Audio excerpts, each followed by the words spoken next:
I read 265 books last year. Let's go over my top 10 favorites. So I made it myself a couple rules for this. I don't include rereads because I reread the Cosmere every single year and I often reread Murderbot. I reread a lot of books. And also, I only pick one book out of a series. So if I read a whole series, I kind of count the whole series as one book. So I'm just kind of picking my favorite from that.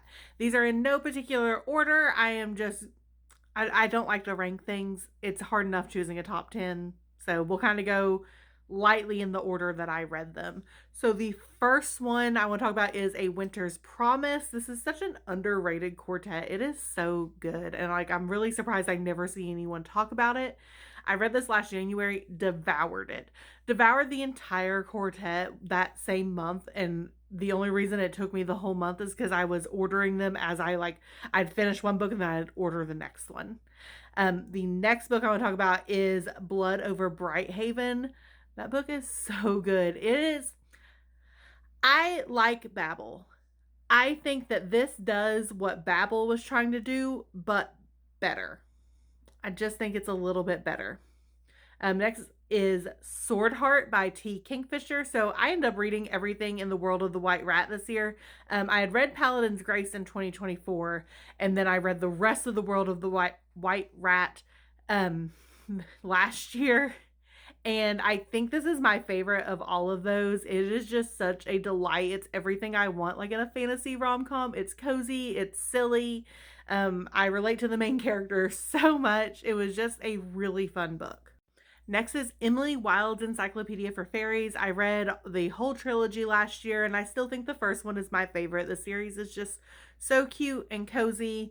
And once again, I found Emily incredibly relatable, and not just because we're both named Emily. And it was just such a sweet story that I really enjoyed. And then I also dipped my toe into some more memoirs last year, and one of my favorite reads was A Two Spirit Journey.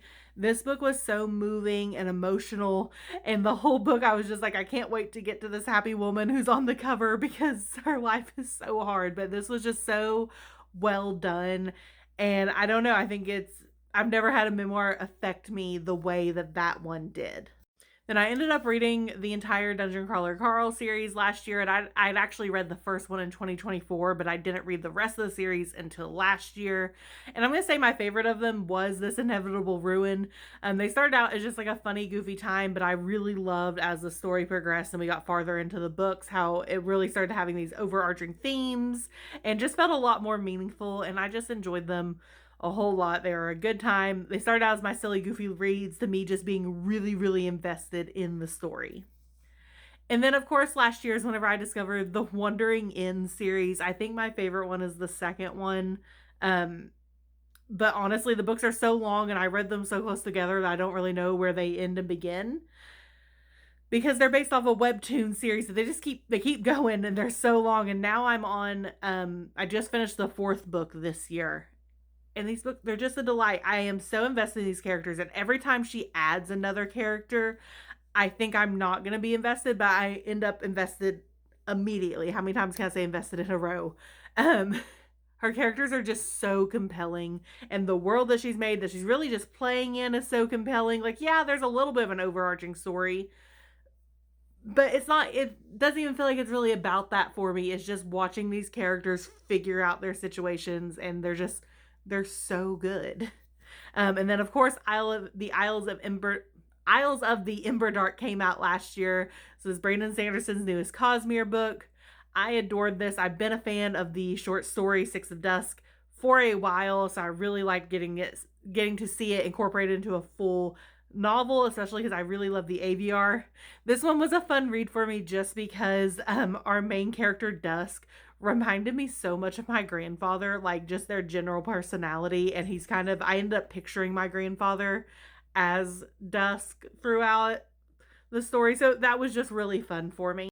And then, of course, I discovered Alex E. Harrow last year. I started with Starling House, ended up reading a good portion of her backlog. And I think my favorite of these was, in fact, her newest book, The Everlasting. I'm going to have a full video review coming out for it soon. And the book started out so slow, but once I got like past the first part, I understood the hype, and then I cried through the entire second part. I don't remember last time I was in tears the majority of a book. It was just so beautiful and moving, and I just wanted them to have their happy ending.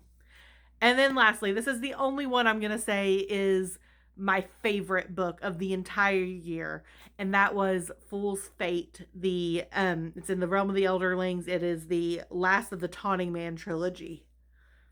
I tear up thinking about that book. I think about one specific part in that book, and it's not a death that makes me cry. I can make another video talking about that part. I tear up just thinking about it. And everything about that trilogy was just so moving. And I just love Fitz so much. He's such a good character. I call him my emotional support dumbass because he makes the stupidest decisions. But I'm just so invested in his story and I just want to see good things happen for him. And I just love that trilogy so very much. I'm really excited because now I am on the next series in the Realm of the Elderlings. I'm on the Rain Wild Chronicles and I'm also enjoying it, but I do miss Fitz.